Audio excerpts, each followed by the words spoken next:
In the late 1990s, NVIDIA was days away from collapse. Not months, not years, days. The company was burning cash at an alarming rate.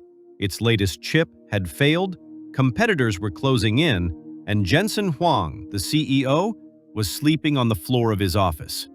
Not for symbolism, not for motivation, because there was no time to go home. One wrong decision would have ended NVIDIA forever. Today, NVIDIA is one of the most powerful companies in the world, sitting at the center of artificial intelligence, data centers, gaming, and the future of computing itself. But this success wasn't luck. It was built through brutal failures, near-death moments, and a long-term vision that almost no one believed in. This is the story of Jensen Huang and how he built NVIDIA by betting everything on a future the world couldn't yet see. Jensen Huang was born in Taiwan in 1963. His childhood was marked by constant movement. His family relocated first to Thailand and later to the United States, chasing stability and opportunity. At just 9 years old, Jensen was sent alone to a boarding school in Kentucky. He barely spoke English. He was younger and smaller than the other students, and he was placed into an environment that demanded toughness. Later in life, Jensen would say this experience shaped him permanently. It taught him how to endure discomfort, how to adapt quickly, and how to survive pressure. These weren't lessons from business school. They were lessons from life. Jensen eventually studied electrical engineering, earning degrees from Oregon State University and Stanford. He went on to work at companies like AMD and LSI Logic, where he gained experience designing chips and understanding how the semiconductor industry really worked. But while others focused on incremental improvements, Jensen saw something bigger coming. He believed computing was about to change, and that the traditional CPU-centric model wouldn't be enough to handle what was coming next. In 1993, Jensen Huang co-founded NVIDIA with 2 other engineers. The idea was ambitious and risky. They wanted to build chips capable of handling complex graphics and parallel computation at unprecedented speeds. At the time, graphics were treated as secondary. CPUs were the stars of computing. Many investors didn't understand NVIDIA's vision, and some dismissed it entirely. But Jensen believed graphics weren't just about visuals. They were about parallel processing, the ability to run thousands of calculations at the same time. That belief would eventually become NVIDIA's greatest advantage. But belief doesn't pay salaries. NVIDIA burned cash fast. Their early products struggled to gain traction, and competitors like 3DFX were already far ahead. Then came NVIDIA's first major failure. The NV1 chip was a disaster.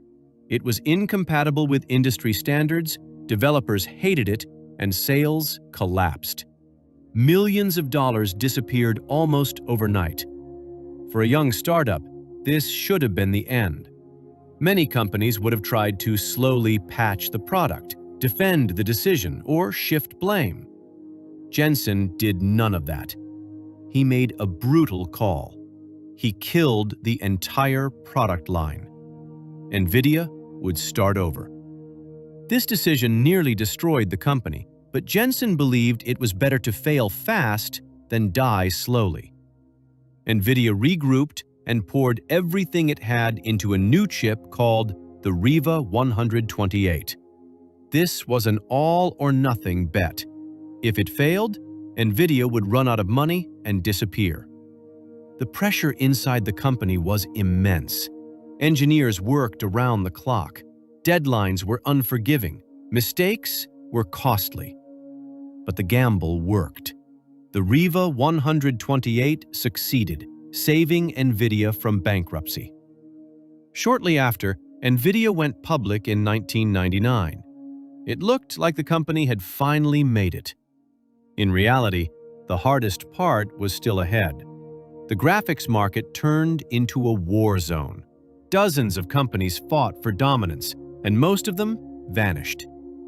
NVIDIA survived by doing something that seemed reckless. Instead of playing it safe, Jensen pushed for relentless reinvention. Faster development cycles, new architectures, constant pressure to outperform competitors. Then, NVIDIA introduced a term that would redefine the industry: the GPU, the Graphics Processing Unit. This wasn't just marketing, it reframed NVIDIA's mission. The company wasn't building graphics chips anymore. It was building accelerators for parallel computing. Wall Street didn't care. To investors, NVIDIA was just a gaming company. Jensen saw something much bigger. In the mid-2000s, NVIDIA made a move that confused almost everyone. The company invested heavily in CUDA, a software platform that allowed developers to use GPUs for non-graphics tasks. It was expensive, time-consuming, and there was no clear demand. Analysts questioned the strategy. Investors criticized the spending. CUDA generated little revenue for years. But Jensen was patient. He wasn't building for the next quarter. He was building for the next decade.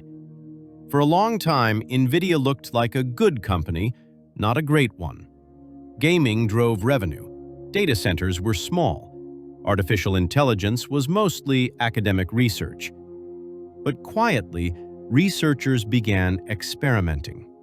They discovered that GPUs could train neural networks dramatically faster than CPUs.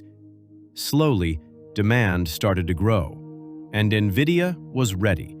Jensen had spent over a decade preparing for a future that most companies ignored. Then, artificial intelligence exploded into the mainstream. Large language models, autonomous vehicles, recommendation engines, and generative AI all required massive parallel computation. All of them needed GPUs. NVIDIA wasn't just selling chips, it was selling an entire platform: hardware, software, tools, and developer ecosystems. Competitors tried to catch up, but they were years behind. You can't replicate a decade of patience overnight. NVIDIA didn't win because it moved faster. It won because it moved earlier. Earlier into parallel computing. Earlier into GPU acceleration. Earlier into developer ecosystems. Jensen Huang understood something most leaders don't. Technology revolutions aren't about products. They're about platforms. And platforms take time to build. By the time the world realized how important artificial intelligence would become, NVIDIA was already everywhere. Jensen's leadership style is demanding and intense. He believes pain is part of progress, that failure is data, and that comfort is the enemy of excellence. He once said he wishes people ample doses of pain and suffering, not as cruelty, but as preparation. Because companies that haven't suffered don't survive disruption. NVIDIA survived because it suffered early. To investors, NVIDIA's success looks sudden. In reality, it was compounded vision.